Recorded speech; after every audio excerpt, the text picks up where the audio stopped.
Hello everyone, welcome to The Bite. என்னோட பேர் marshal. The Biteங்கிற இந்த சேனல் மூலமா உங்களை சந்திக்கிறதுல எனக்கு ரொம்ப சந்தோஷம்.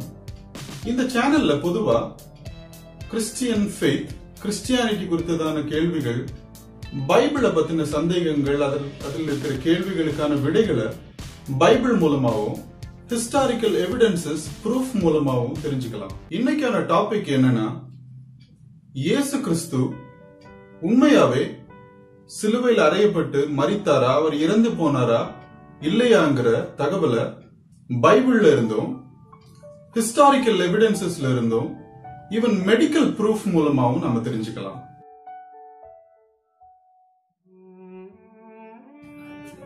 இயேசு கிறிஸ்துவுக்கு என்ன நடந்துச்சுங்கிற அந்த வரலாற்று குறிப்புகள், அந்த ஆதாரங்கள் முதல் 4 காஸ்பல்ஸ், மேத்யூ, மார்க், லூக், ஜான்ங்கிற அந்த காஸ்பல் புக்ஸ்ல நாம தெரிஞ்சுக்கலாம். அதாவது பாஸ் ஓவர் அப்படிங்கிற ஃபெஸ்டிவல் ஆரம்பமாகிற அந்த முந்தின நாள் இரவு இயேசு கிறிஸ்து தன்னுடைய சீஷர்களோட ஒரு பந்தி விருந்து இருக்கிறார். அந்த பந்தியில தனக்கு சம்பவிக்க போகிற காரியங்களை குறித்து அவர்களோட பேசுறார். தேவன் வைத்திருந்த அந்த அனாதி திட்டத்தின்படி நான் ஒரு பெரிய பாடுகளுக்கு உள்ளாக நான் செல்வேன் அப்படிங்கறத அந்த சீஷர்கள் இடத்துல இயேசு சொல்றார். அந்த பந்தி முடிஞ்சதுக்கு அப்புறமா கெத்செமனே அப்படிங்கிற ஒரு தோட்டத்துக்கு அவர் வழக்கமா தன்னுடைய சீஷர்களோட ஜெபிக்க போவார். அதே போல அன்னைக்கு இரவும் அந்த கெத்செமனேங்கிற அந்த பூங்காவுக்கு இயேசு கிறிஸ்து தன்னுடைய ஒரு சில சீடர்களோட போகிறார். அங்க பிதாவாகிய தேவனை நோக்கி இயேசு கிறிஸ்து ஜெபம் பண்றார். இந்த காரியத்தை லூக்காவினுடைய சுவிசேஷத்துல நாம பார்க்கலாம். அதுல பிதாவாகிய தேவனை பார்த்து, பிதாவே உமக்கு சித்தமானால் இந்த பாத்திரத்தை என்னிடத்தில் இருந்து நீக்கி போடும், ஆனாலும் என்னுடைய சித்தத்தினால் அல்ல உம்முடைய சித்தத்தினாலே ஆக கடவுது அப்படின்னு பிரேயர் பண்ணுவார். இந்த பிரேயரை நம்ம மேலோட்டமா பார்க்கும்போது இயேசு கிறிஸ்துவுக்கு உண்மையிலேயே தனக்கு சம்பவிக்க போகிற, அதாவது தான் செல்ல போகிற அந்த பாடுகள், தான் வாங்க போகிற அந்த அடிகள், தன்னுடைய அந்த சிலுவை பாடுகள் எல்லாம் அவருக்கு பிடிக்காமல் போய் பிதாவிடத்துல ஒரு ஆல்டர்னேட்டிவ் கேட்கிறாரோ அப்படின்னு தோணும். ஆனா வேதத்துல மற்ற வசனங்கள், அதாவது காஸ்பல் புக்ஸ்ல மற்ற அதிகாரங்கள், மற்ற புக்ல இருக்கிற வசனங்கள், இயேசு பேசின அந்த காரியங்கள்ல நீங்க படிச்சு பார்த்தீங்க அப்படின்னா, இயேசு கிறிஸ்து தான் மரிக்க போகிறத, சிலுவையில மரிக்க போகிறதையும் 3 நாள் கழித்து உயிரோடு எழும்ப போகிறதையும் அநேக இடங்கள்ல அவர் சொல்லி இருப்பார்.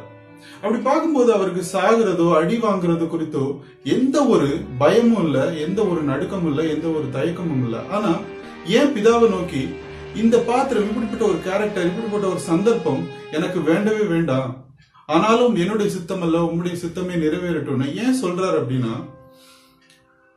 இயேசு கிறிஸ்து சிலுவையில் அறையப்பட்ட அவர் தொங்கின அந்த நேரத்துல அவர் சொன்ன ஒரு சில வார்த்தைகள், அதுவும் இந்த 4 காஸ்பல்ல குறிப்பிடப்பட்டிருக்குது. அதுல ஒரு வார்த்தையை நீங்க கவனிச்சு பாத்தீங்கன்னா, அவர் இப்போ பிரேயர் பண்ண அதுக்கான ரீசன் நமக்கு தெரிய வரும். இயேசு கிறிஸ்து உண்மையிலே சிலுவையில அறையப்படுவதற்கும் இந்த ரோம போர் வீரர்களால அடிக்கப்படுவதற்கும் பயந்து இந்த பிரேயரை பண்ணாரா அப்படின்னா இல்ல. உதாரணத்துக்கு இயேசுவின் சீடராகிய யோவான், அப்போஸ்தலனாகிய யோவான், அவர் இயேசுவை குறித்து எழுதினான அந்த சுவிசேஷ புஸ்தகம், யோவானுடைய சுவிசேஷத்துல 12வது அதிகாரத்துல இயேசு இப்படி தன்னுடைய சீஷர்களை பார்த்து சொல்றாரு. நான் அதை உங்களுக்காக வாசிக்கிறேன். 12வது அதிகாரம் யோவான் எழுதின சுவிசேஷம் 25வது வசனத்தை பாருங்க. தன் ஜீவனை சிநேகிக்கிறவன் அதை இழந்து போவான், இந்த உலகத்தில் தன் ஜீவனை வெறுக்கிறவனோ அதை நித்திய ஜீவகாலமாய் காத்துக் கொள்வான்.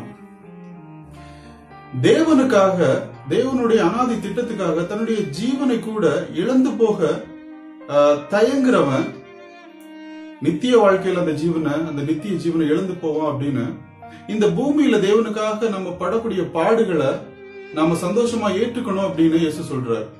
அதுவே அந்த ஃபாலோ வசனங்களை நீங்க பாத்தீங்கன்னா, உதாரணத்துக்கு 27வது வசனத்துல, இப்பொழுது என் ஆத்துமா கலங்குகிறது, நான் என்ன சொல்லுவேன், பிதாவே இந்த வேளையில் நின்று என்னை ரட்சியும் என்று நான் சொல்லுவேனோ, ஆகிலும் இதற்காகவே இந்த வேளைக்குள் வந்தேன், பிதாவே உமது நாமத்தை மகிமைப்படுத்தும் என்றார். அப்பொழுது மகிமைப்படுத்தினேன், இன்னமும் மகிமைப்படுத்துவேன் என்கிற சத்தம் வானத்தில் இருந்து உண்டாயிற்று.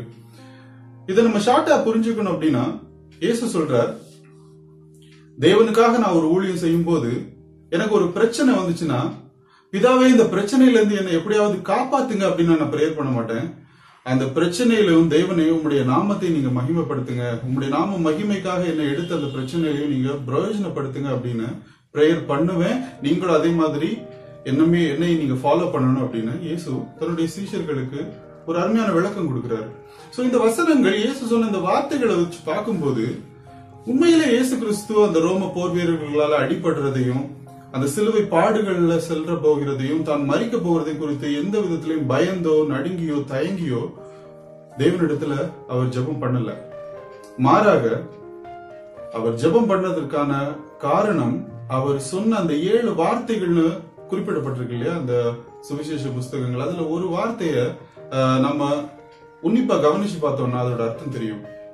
இந்த உலக மக்கள் நம்ம ஒவ்வொருத்தருடைய இதற்கு முன்னாடி வாழ்ந்தவங்க, இப்ப வாழ்ந்து கொண்டிருக்கிறவங்க, இனியும் பிறந்து வரப்போகிறவங்க, இவங்கள பிறக்கும் போதே பாவத்தோட நேச்சரோட பிறக்கிறாங்க. ஏன்னா தேவனால படைக்கப்பட்ட ஆதி மனிதர்கள் ஆதாம் ஏவாளும் பாவம் செய்யறாங்க. அவங்க சந்ததி தான் நாம எல்லாரும். அவங்க மூலமா அவர்களுடைய பாவம் நம்மையும் பின்தொடர்ந்தே வருது. புதுதா பிறக்க போகிற குழந்தையும் பாவத்தோடவே பிறக்கிறார். அதனாலதான் தாவீது ராஜா அவர் சொல்றாரு, என் தாய் என்னை பாவத்திலேயே கர்ப்பம் தரித்தாள் அப்படின்னு. அவர் அந்த ஹியூமனிட்டியோட சின்ஃபுல் நேச்சரை காட்டுறதுக்காக அந்த வசனத்தை சொல்லியிருப்பார். சோ இயேசு கிறிஸ்துவனுடைய அந்த மரணத்தின் அந்த சமயத்துல நம்ம ஒவ்வொருவருடைய பாவத்தையும் அவர் தன்மேல சுமக்கும் போது ஒரு இமை பொழுதுன்னு சொல்லலாம். பிதாவாகிய தேவனுடைய அந்த பிரசன்னம் இயேசு கிறிஸ்துவை விட்டு எடுபட்டு போகும். அந்த நேரத்துலதான் அவர் மகா சத்தமிட்டு என் தேவனே ஏன் என்னை கைவிட்டீர் அப்படின்னு உரத்த சத்தமா அவர் தேவனை பார்த்து கேட்பார். அந்த வேதனை தான் அந்த இமை பொழுது அந்த தேவனுடைய பிரசன்னம் இயேசுவை விட்டு எடுபட்டு போற அந்த ஒரு சமயத்தை தான் இயேசு அவர் விரும்பல. எவ்வளவு பெரிய பாடுகளா நான் செல்றேன் பிதாவே, ஆனாலும் அந்த இமை பொழுது ஆனாலும் உம்முடைய பிரசன்னம் என்னை விட்டு எடுபட்டு போக கூடாதுங்கிற அந்த ஒரு வாஞ்சை, அந்த ஒரு வேதனை தான் இயேசு செஞ்ச அந்த ஜெபத்துடைய சாராம்சமா இருக்குது, அதோடைய ரீசனாவும் இருக்குது. இப்படி பிதாவாகிய தேவனுடைய பிரசன்னம் இயேசு விட்டு எடுபட்டு போகுமேங்கிற அந்த வேதனையில, அந்த வியாகுலத்துல இயேசு கிறிஸ்து எவ்வளவு ஊக்கமா ஜெபம் பண்ணி இருக்கிறார் அப்படின்னா, அப்போஸ்தலனாகிய லூக்கா இத ரொம்ப தெளிவா குறிப்பிட்டிருக்கிறார். அவருடைய காஸ்பல்ல 22வது அதிகாரத்துல இயேசு அவ்வளவு வியாகுலத்தோட அவ்வளவு வேதனையோட பிதாவின் இடத்துல ஜெபம் பண்ணும்போது அவருடைய வேர்வை வழியா ரத்தம் வந்தது அப்படின்னு குறிப்பிடுறாரு. நான் அதை உங்களுக்கு வாசிக்கிறேன். 22வது அதிகாரம் லூக்கா எழுதின சுவிசேஷம் 44வது வசனத்தை பாருங்க. அவர் மிகவும் வியாகுலப்பட்டு அதிக ஊக்கத்தோடு ஜெபம் பண்ணினார். அவருடைய வேர்வை ரத்தத்தின் பெருந்துளிகளாய் தரையிலே விழுந்தது அப்படின்னு. மெடிக்கல் ஃபீல்ட்ல இருக்கிறவங்க, டாக்டர்ஸ், இவங்களுக்கு இந்த மெடிக்கல் கண்டிஷன் என்னங்கிறது ரொம்ப நல்லாவே தெரியும். வேர்வை வழியா ரத்தம் வருகிற அந்த மெடிக்கல் கண்டிஷன், அந்த பிசிக்கல் கண்டிஷன், அதோட பேரு ஹிமாட்டிட்ராசிஸ் அப்படின்னு.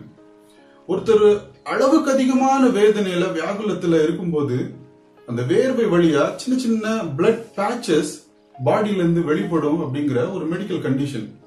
இயேசு தேவனுடைய பிரசன்னம் தன்னை விட்டு எடுபட்டு போகுமேங்கிற அந்த வேதனையில அவர் ஊக்கமா ஜபிக்கும் போது அவருக்கு அந்த ஹிமாட்டிட்ரோசிஸ்ங்கிற அந்த மெடிக்கல் கண்டிஷன் வழியா அவர் சென்றிருக்கிறார். இந்த ஹிமாட்டிட்ரோசிஸ் வரும்போது ஒரு மனிதனுடைய தோல், ஸ்கின் ரொம்ப வீக்கா மாறும் அப்படிங்கிறது மெடிக்கலி ப்ரூவன் ஃபேக்ட்.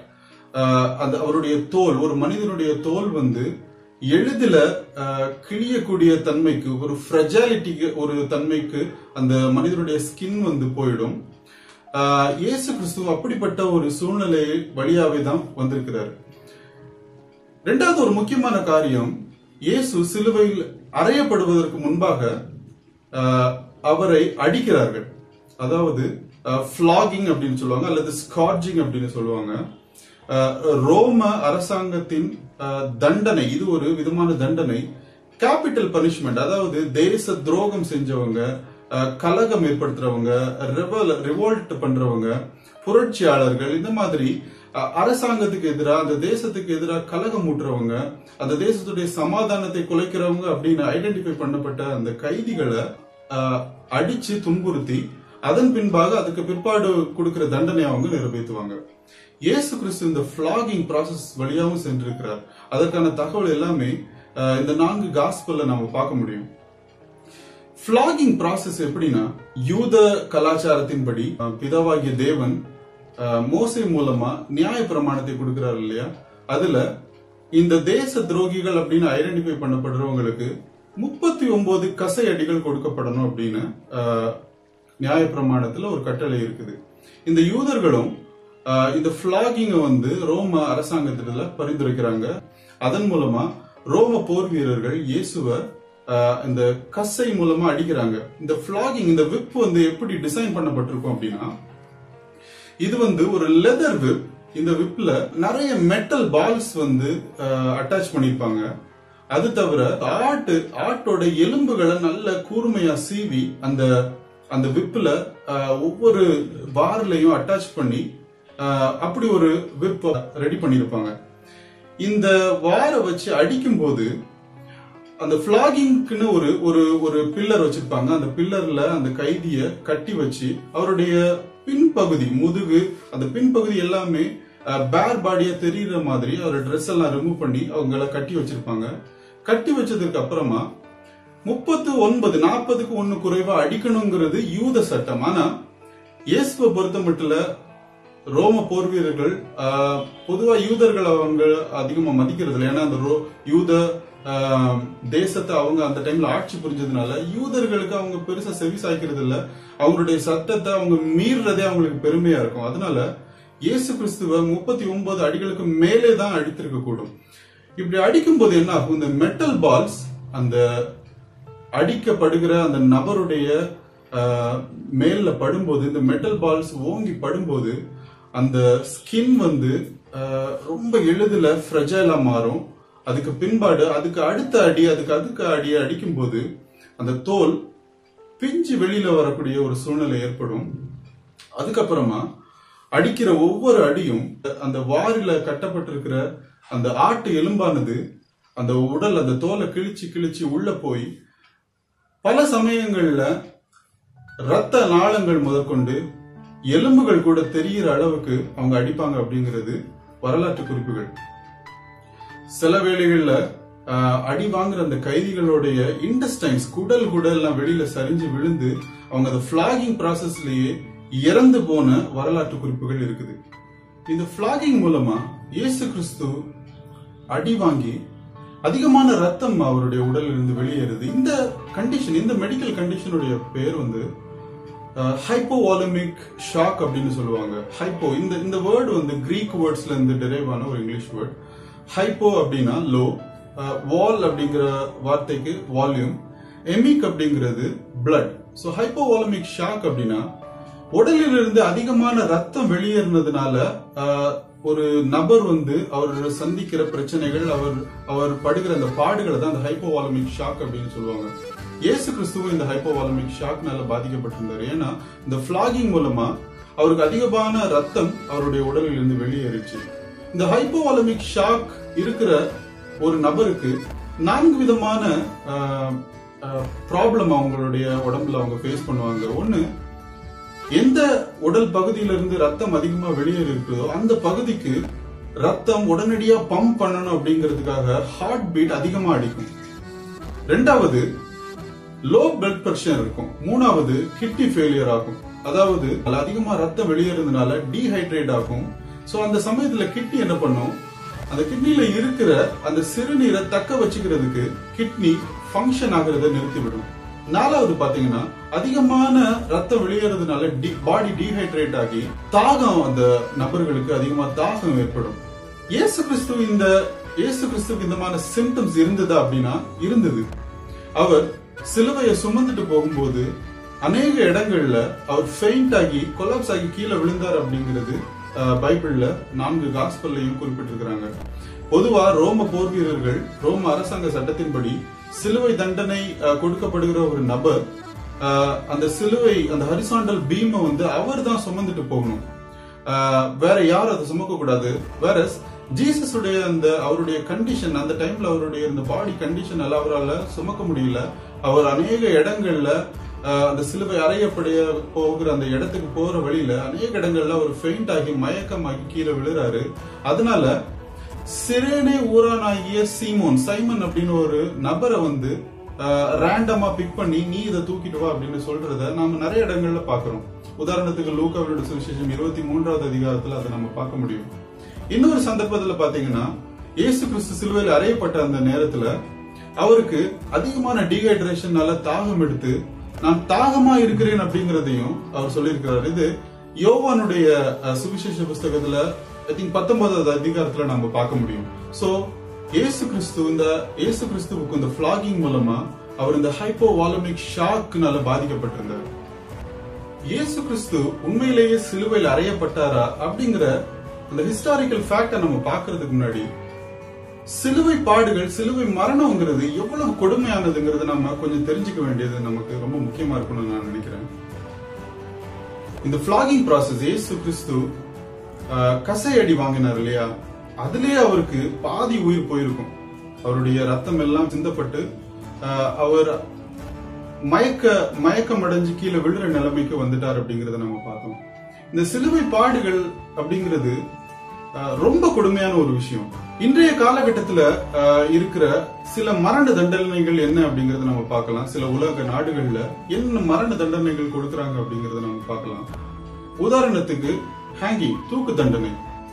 ரெண்டாவது பாத்தீங்கன்னா ஷூட்டிங், அதாவது சில கண்ட்ரியில கண்ணை வச்சு சுட்டுக் கொள்றது ஒரு மரண தண்டனையா பார்க்கப்படுது.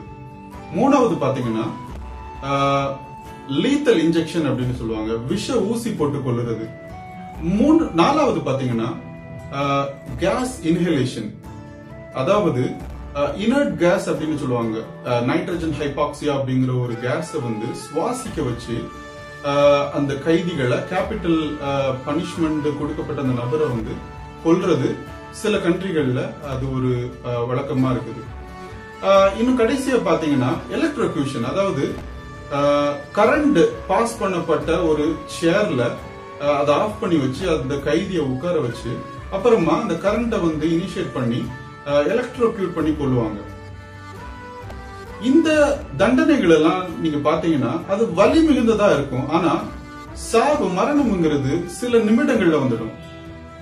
மிஞ்சி போனா 10 நிமிஷம் 15 நிமிஷத்துல அந்த நபர் மரித்து போகிற அந்த சூழ்நிலைக்கு தள்ளப்படுவார். அந்த காலகட்டத்தில் ஏன்ஷியன் டைம்ல இருந்த மரண தண்டனைகள், நிறைய விதமான மரண தண்டனைகள் அநேக உலக நாடுகள் கொடுத்துட்டு இருந்தது. அதுல ஒரு சில தண்டனைகள் பாத்தீங்கன்னா கல்லெறிந்து கொள்றது, தலை துண்டிக்கப்பட்டு கொள்றது, பிஹெட்டிங் மரண தண்டனையா கொடுக்கப்பட்டது. மூணாவது பாத்தீங்கன்னா சிலுவையில அரைஞ்சு கொள்றது. இதுல இந்த கல்லறிந்து கொள்றது பாத்தீங்கன்னா பொதுவா இஸ்ரவேலர்கள் மத்தியில அது ரொம்ப காமனா இருந்தது, யூதர்கள் மத்தியில ரொம்ப காமனா இருந்தது. பிஹெட்டிங் அண்ட் குரூசிபிக்ஷன், தலை துண்டிக்கப்பட்டு கொள்றதும் சிலுவையில அரைந்து கொள்றதும் ரோம சாம்ராஜ்யத்துல, ரோம அரசாங்கத்துல அது ஒரு கொடுக்கப்படுகிற தண்டனைகளா இருந்தது. இந்த மற்ற தண்டனைகள், நம்ம இந்த காலகட்டத்தில் கொடுக்கப்படுற தண்டனைகள் எல்லாம் மரணம் ரொம்ப சுலபமா ஏற்படும். ஆனா ரொம்ப குறிப்பா சிலுவை மரணம்ங்கிறது யாராலையுமே ப்ரெடிக்ட் பண்ண முடியாது. அந்த சிலுவையில் அறையப்பட்ட நபர் எப்போ மரிப்பாருங்கிறது யாருக்குமே தெரியாது. ஏன்னா அது ரொம்ப வலி கொடுக்கறதாகவும் வேதனை கொடுக்கறதாகவும் ஸ்லோ டெத் கொடுக்கறதாகவும் இருக்கிற ஒரு தண்டனையா இருக்கும். வலி அந்த நபர் எக்ஸ்ட்ரீம் ஸ்டேட்டுக்கு போய் அவருடைய உயிர் போறதுக்கு பல மணி நேரங்கள் கூட ஆகலாம். சோ அந்த சிலுவை மரணம்ங்கிறது ரொம்ப வலி மிகுந்த ஒரு தண்டனையா கொடுக்கப்பட்டு வந்தது ரோம அரசாங்க காலத்துல. இப்போ சிலுவையில ஒரு நபரை அறையக்கூடிய அந்த முறையை பத்தி நம்ம பார்க்கலாம். சிலுவையில அறையப்படும்படியா தேர்ந்தெடுக்கப்படுகிற அந்த அவங்கள பாட்டிபுலம் அப்படிங்கிற ஒரு ஹரிசாண்டல் பீம்ல, மரத்தல் உட்ல செய்யப்பட்ட ஒரு ஹரிசாண்டல் பீம்ல 2 கைகளையும் ஸ்ட்ரெச் பண்ணி வைக்கிற பொசிஷன்ல அவங்கள அதுல படுக்க வச்சு அவங்களுடைய ரிஸ்ட்ல, அதாவது எக்ஸாக்டா காமிக்கணும்னா இந்த பகுதியில ஒரு 6 to 7 இன்ச் இருக்கிற ஒரு ஆணியை எடுத்து அந்த மரத்தோட சேர்த்து அவங்க அறைவாங்க. அநேக படங்கள்ல, போட்டோஸ்ல, இன்னும் ஸ்பெசிபிக்கா சொல்லணும்னா ரோமன் கேத்தலிக் சர்ச்சஸ்ல நம்ம பாக்குற மாதிரி கைதிகளுடைய உள்ளங்கையில வந்து பாம்ல வந்து அவங்க ஆணி அடைய மாட்டாங்க. ஏன்னா அதுக்கு ஒரு காரணம் இருக்குது. பாம்ல வந்து ஆணி அறையப்பட்டு அவங்க சிலுவையில தொங்குறாங்க அப்படின்னா, நான் சொன்ன மாதிரி சிலுவை பாடு வந்து, சிலுவை மரணம் வந்து ரொம்ப சீக்கிரம் நடக்கக்கூடியது இல்லை, அது பல மணி நேரங்கள் ஆகலாம். சோ இந்த பாம்புல ஆணி அரைஞ்சாங்க அப்படின்னா அந்த ஆணி வந்து அந்த கையை கிழிச்சிட்டு எந்த நேரத்திலயும் அந்த கைதி வந்து சிலுவையில இருந்து கீழே தாவி கீழே விழுந்து அவங்க கீழே விழுற ஒரு சூழ்நிலை ஏற்படலாம். அதனால கைதிகளை பொதுவாவே ரிஸ்ட்ல வந்து அறையிறது ரோமர்களுடைய வழக்கமா இருந்தது. சோ இயேசு கிறிஸ்துவையும் அந்த பேட்டிபுலம்ங்கிற அந்த ஹரிசாண்டல் பீம்ல படுக்க வச்சு தன்னுடைய அந்த கைகளை, 2 கைகளையும் அவங்க இழுப்பாங்க. இழுக்கும் போது என்ன ஆகும்னா, ஃபர்ஸ்ட் ஆஃப் ஆல் அந்த ஷோல்டர் வந்து டிஸ்லோகேட் ஆகும். கிட்டத்தட்ட 3 இன்ச் வந்து அந்த ஜாயிண்ட் வந்து விலகி போகும் அப்படிங்கிறது மெடிக்கலி ப்ரூவன் ஃபேக்ட். அவங்க நிறைய இந்த ரிசர்ச், அந்த அப்சர்வேஷன், லேபரட்டரி அப்சர்வேஷன் வச்சு பார்க்கும்போது, இப்படி இழுத்து ஸ்ட்ரெச் பண்ணி பண்ணும்போது ஏற்கனவே அந்த நபருடைய ஷோல்டர் வந்து டிஸ்லோகேட் ஆகும், கண்டிப்பா ஆகுங்கிறது மெடிக்கலி ப்ரூவன் ஃபேக்ட். சோ அந்த பேட்டிபுலம்ங்கிற அந்த ஹரிசாண்டல் பீம்ல படுக்க வச்சு அந்த ரிஸ்ட்ல ஆணி அறைவாங்க. இது எந்த அளவுக்கு வலி கொடுக்கும் அப்படின்னா, நான் உங்களுக்கு ஒரு உதாரணத்துக்கு ஒரு எக்ஸாம்பிள் நான் உங்களுக்கு கொடுக்குறேன். பொதுவா நாம சில டைம் விளையாட்டுல நம்ம பக்கத்துல இருக்கிறவங்க அவங்களுடைய இந்த பகுதியில் இருக்கிற ஒரு சின்ன எலும்பு பகுதியை நம்ம அப்படி சுண்டி விடும்போது ஒரு விதமான வலி இருக்கும், ரொம்ப தாங்கிக் கொள்ள முடியாத ஒரு வலி வரும் நமக்கு. அது பாத்தீங்கன்னா இங்கிலீஷ்ல ஃபன்னி போன் அப்படின்னு சொல்லுவாங்க. ஆக்சுவலா அது ஒரு போன் இல்ல. அந்த வலி எதுல இருந்து வருதுன்னா, உல்னா நெர்வ் அப்படிங்கிற ஒரு நரம்புல இருந்து தான் அந்த வலி வருது.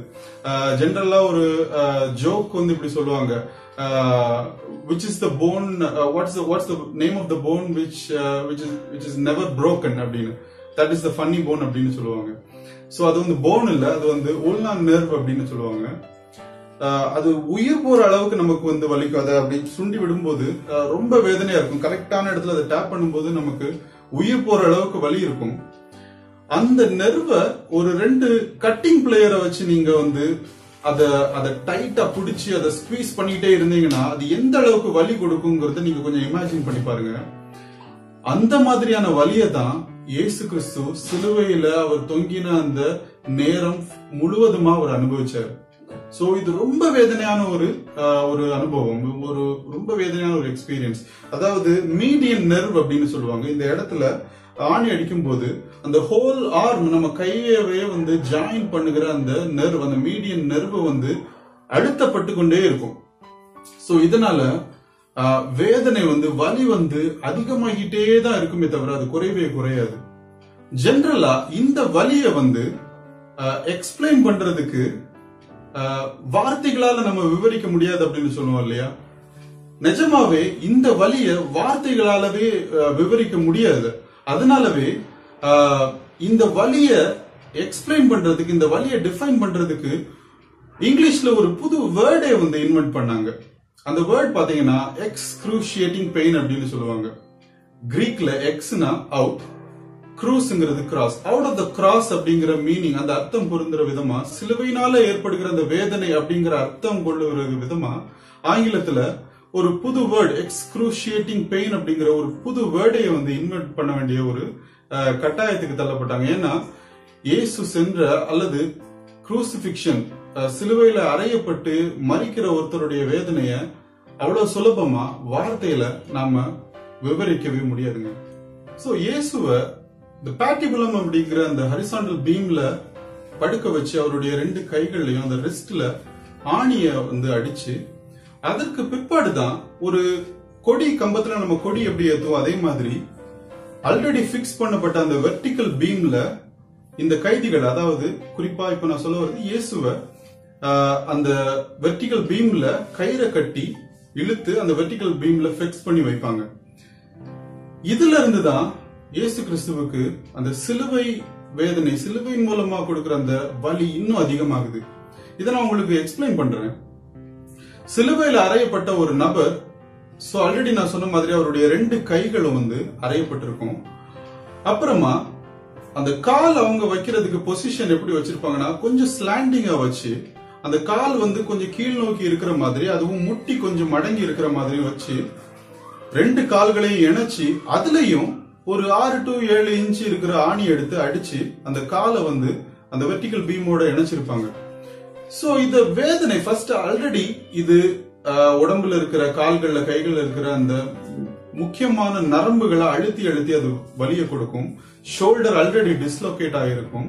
அந்த வெர்டிகல் பீம், அவங்க அறையப்பட்ட அந்த பீம், அந்த மரமானது ரொம்ப பாலிஷ் பண்ணி மைக்கெல்லாம் ஒட்டி இருக்கிற ஒரு நீட்டா இருக்கிற மரமா இருக்காது. ஆல்ரெடி அது ஒரு ஷ்ரெட்டட், அது வந்து கண்ணா பின்னான உடம்ப கிழிக்கிற அளவுக்கு தான் அந்த மரங்கள்லாம் இருக்கும். சோ ஏற்கனவே இயேசுனுடைய அந்த பின்பகுதி வந்து முழுவதுமா கிழிக்கப்பட்டிருக்கும். பழைய ஏற்பாட்டு புஸ்தகத்துல அவருடைய சரீரமானது உளப்பட்ட நிலம் போல காணப்பட்டது அப்படின்னு தீர்க்கதரிசிகள் சொல்றாங்க. சோ அந்த அளவுக்கு அவருடைய உடம்பு கிழிக்கப்பட்டிருக்கும். இப்போ அவருடைய பிரச்சனைய வந்து மூச்சு எடுக்கிறதும் மூச்சு விடுறது தாங்க. இந்த நிலைமையில கால் வந்து பாதி மடங்கி நிலைமையில கொஞ்சம் ஃப்ரண்ட்ல டில்ட் ஆகி 2 காலையும் இணைச்சு மரத்தோட ஆணி அடிக்கப்பட்டிருக்கிற அந்த நேரத்துல இயேசு கிறிஸ்து மூச்சு எடுக்கணும் அப்படின்னா தன்னுடைய மொத்த பலத்தையும் அந்த கால், அவருடைய காலுக்கு பாஸ் பண்ணி அவர்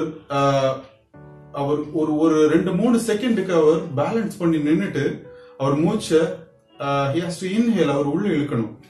அப்புறமா அவர் மூச்சை விடும்போது தன்னுடைய உடல்ல இருக்கிற மொத்த பலத்தையும் அந்த 2 கைகளுக்கும் பாஸ் பண்ணி உடம்ப வந்து ஹேங்கிங் பொசிஷன்ல அவர் மூச்சை வெளியில விடணும். இப்படி 1 நிமிஷம் 2 நிமிஷம் இல்ல, 1 மணி நேரம் 2 மணி நேரம் இல்ல, காஸ்பல் புக்ஸோட அந்த அந்த குறிப்பு படி இயேசு கிறிஸ்து கிட்டத்தட்ட 6 மணி நேரம் இந்த வேதனையை அவர் அனுபவிச்சாருங்கிறது நம்ம பார்க்க முடியுது. உதாரணத்துக்கு மார்க்கின் சுவிசேஷம் 15வது அதிகாரம் நினைக்கிறேன், அதுல இந்த குறிப்பை மார்க் வந்து ரொம்ப ஸ்பெசிபிக்கா மென்ஷன் பண்ணியிருக்கிறாரு. இன்னொன்னு பாத்தீங்கன்னா, இந்த சிலுவையில ஆல்ரெடி இயேசு கிறிஸ்து தன்னுடைய அந்த ஃபிளாகிங் ப்ராசஸ்ல தன்னுடைய ரத்தம் கிட்டத்தட்ட 80-70% ரத்தம் அவருடைய உடம்பில இருந்து வெளியேறதுனால அவர் ஹைப்போவாலமிக் ஷாக்ல இருந்தார்னு சொன்னேன் இல்லையா. இதனுடைய வெளிப்பாடு என்னன்னா, அதிகமான ஹார்ட் பீட், ஹார்ட் ரேட் வந்து அதிகமா இருக்கிறதுனாலையும், மூச்சு இழுத்து இழுத்து அவருடைய எல்லா எனர்ஜியும் அவரை விட்டு போறதுனாலையும் என்ன ஆகுதுன்னா, அந்த ஹார்ட் மெம்பரேனை சுத்தி ஒரு விதமான திரவம், ஒரு விதமான ஃப்ளூயிட் வந்து செக்ரீட் ஆகும், அதுல கட்டி தேங்கி இருக்கும். இதோட மெடிக்கல் டேர்ம் என்னன்னு பாத்தீங்கன்னா பெரிகார்டியல் எஃப்யூஷன் அப்படின்னு சொல்லுவாங்க. அது மட்டும் இல்ல, நுரையீரல் லங் பகுதியை சுத்திலும் ஒரு விதமான ஃப்ளூயிட் வந்து செக்ரீட் ஆகும், அதுல தேங்கி இருக்கும் அப்படின்னு சொல்லுவாங்க. இந்த மெடிக்கல் கண்டிஷனுடைய பேர் வந்து ஃப்ளூரல் எஃப்யூஷன் அப்படின்னு சொல்லுவாங்க. இது எப்படி நம்ம ப்ரூவ் பண்றது அப்படின்னா, இயேசு கிறிஸ்து உண்மையிலேயே சிலுவையில இறந்துட்டாரா அப்படிங்கறத கன்ஃபார்ம் பண்றதுக்கு அந்த போர் சேவகர்கள் அதுல ஒருத்தர் ஒரு கூர்மையான ஈட்டி எடுத்து இயேசு கிறிஸ்துவனுடைய விலா பகுதியில அவர் குத்தி அதை வந்து கன்ஃபார்ம் பண்ணுவாரு அப்படின்னு வந்து ஒரு வசனம் இருக்கும். யோவானுடைய சுவிசேஷத்துல 19வது அதிகாரத்துல அதை நம்ம பார்க்க முடியும். அப்படி அவர் குத்தும் போது இயேசுனுடைய உடம்பில் இருந்து ரத்தமும் நீரும் வெளிப்பட்டது, அதிகப்படியான ரத்தமும் அதன் பிற்பாடு நீரும் வெளிப்பட்டது அப்படின்னு மென்ஷன் பண்ணிருப்பாங்க. அதை நான் உங்களுக்கு வாசிச்சு காட்டுறேன். யோவான் எழுதின சுவிசேஷம் 19வது அதிகாரம் 31 நான் வாசிக்கிறேன். அந்த நாள் பெரிய ஓய்வு நாளுக்கு ஆயத்த நாளா இருந்தபடியினால் உடல்கள் அந்த ஓய்வு நாளிலே சிலுவைகளில் இராதபடிக்கு யூதர்கள் பிலாத்துவினிடத்தில் போய் அவர்களுடைய கால் எலும்புகளை முறிக்கும்படிக்கும் உடல்களை எடுத்து போடும்படிக்கும் உத்தரவு கேட்டுக்கொண்டார்கள்.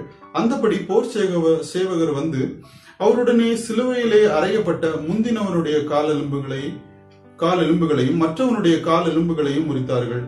அவர்கள் இயேசுவினிடத்தில் வந்து அவர் மரித்திருக்கிறதை கண்டு அவருடைய கால் எலும்புகளை முறிக்கவில்லை. ஆகிலும் போர் சேவகரில் ஒருவன் ஈட்டியினாலே அவருடைய விலாவில் குத்தினான், உடனே ரத்தமும் தண்ணீரும் புறப்பட்டது அப்படின்னு குறிப்பிட்டிருக்கிறாங்க. சோ இது எல்லாமே மெடிக்கலி ப்ரூவன் ஃபேக்ட்.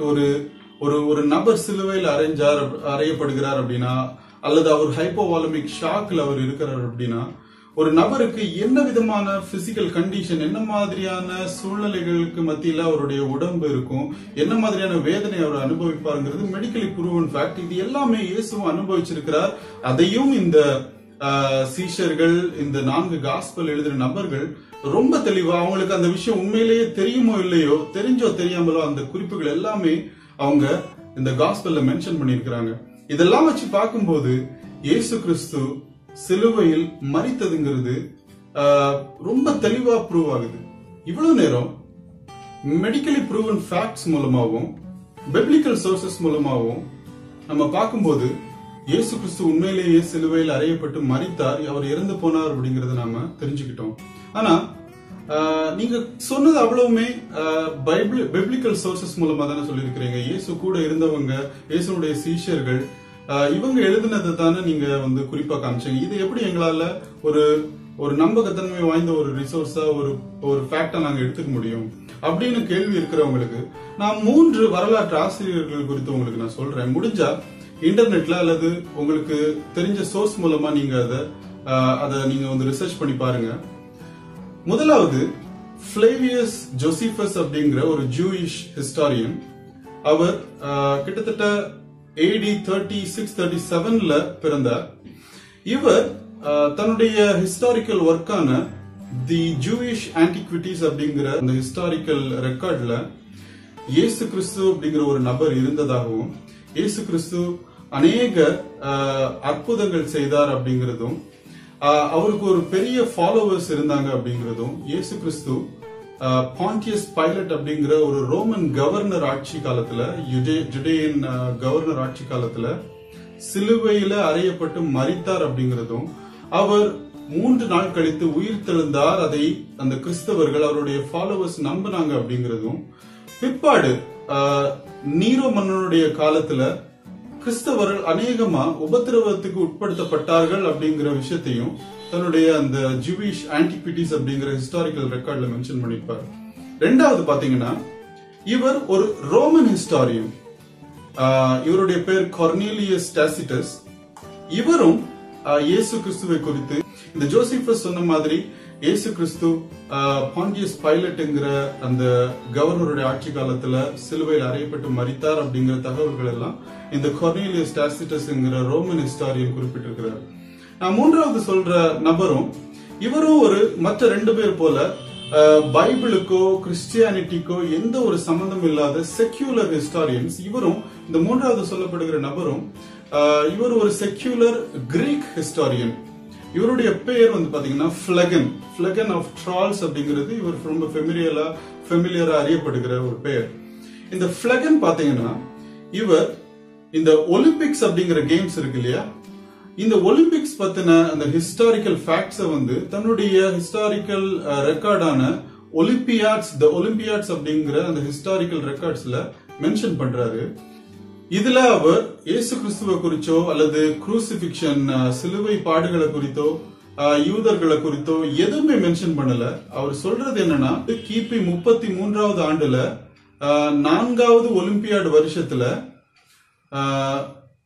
ஒரு 3 மணி நேரம் பூமியானது இருள் அடைஞ்சு போனது அப்படின்னு மென்ஷன் பண்றாரு. இது காஸ்பல் புக்ல ரொம்ப தெளிவா மென்ஷன் பண்ணிருக்கோம்.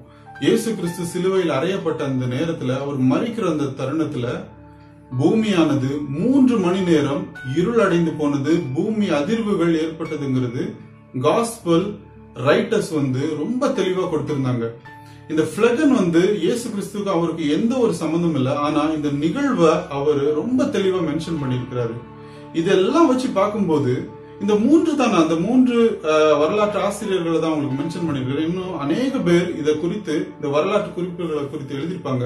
பட் இந்த 3 பேர் ரொம்ப ஃபெமிலியரானவங்க. இதை நீங்க ஈஸியா அந்த இவங்களோட ரிசோர்ஸை நம்ம தெரிஞ்சுக்கலாம். இதன் மூலமா படிச்சு பார்க்கும்போது, not only through biblical facts, Bible மூலமா மட்டும் இல்ல, ஹிஸ்டாரிக்கல் ஃபேக்ட்ஸ் மூலமா மட்டும் இல்ல, மெடிக்கல் ஃபேக்ட்ஸ் மூலமாவும் நம்ம பார்க்கும்போது இயேசு கிறிஸ்து உண்மையிலேயே சிலுவையில் அறையப்பட்டு இறந்தாருங்கிறது உறுதியாகுது. இது எல்லா விஷயத்தையும் நம்ம கேள்விப்பட்டதுக்கு அப்புறமும் இயேசு கிறிஸ்து மரித்தாராங்கிற கேள்வியை விட இயேசு கிறிஸ்து ஏன் மரித்தாருங்கிற கேள்வி ரொம்ப முக்கியமான கேள்வியா இருக்கும். Thank you for watching this small video log, friends. இந்த இன்ஃபர்மேஷன் இதெல்லாம் உங்களுக்கு ரொம்ப பிரயோஜனமுள்ளதா இருக்கும்னு நான் நம்புறேன். ப்ளீஸ் ரிசர்ச் பண்ணி பாருங்க. இல்ல உங்களுக்கு இது தவிர வேற ஏதாவது தகவல், வேற ஏதாவது இன்ஃபர்மேஷன் தெரிஞ்சிருக்கிறது அப்படின்னா ப்ளீஸ் ஷேர் பண்ணுங்க. நான் மட்டும் இல்ல, இந்த வீடியோ பார்க்கறவங்க அநேகர் அந்த எக்ஸ்ட்ரா இன்ஃபர்மேஷனை அவங்க தெரிஞ்சுக்க முடியும். இதோட நிறுத்திடாதீங்க ப்ளீஸ். இந்த இன்ஃபர்மேஷனை உங்களுக்கு தெரிஞ்சவங்களுக்கு, கிறிஸ்டியன், நான் கிறிஸ்டியன்ஸ், இந்த காரியங்களை இன்ட்ரெஸ்டிங்கா தெரிஞ்சுக்கணும்னு விரும்புறவங்க எல்லாருக்குமே நீங்க ஷேர் பண்ணுங்க. இந்த வீடியோ தான் ஷேர் பண்ணணும்னு இல்ல, இந்த இன்ஃபர்மேஷனை கூட நீங்க பேசலாம், டிஸ்கஸ் பண்ணுங்க, டிபேட் பண்ணுங்க. அதுதான் கிறிஸ்டியானிட்டியோட speciality. It is still on debate. பைபிளை தோண்டி எடுத்து டிபேட் பண்ற ஒரு ஓப்பன்னஸ் பைபிளுக்கு மட்டுமே தான் இருக்குதுன்னு நான் நம்புறேன். So please continue helping me by sharing this information. Thank you so much for watching this video. இன்னொரு interesting biblical topic ஓட அடுத்த வீடியோல உங்களை நான் சந்திக்கிறேன். Until then, it's bye from Marshall.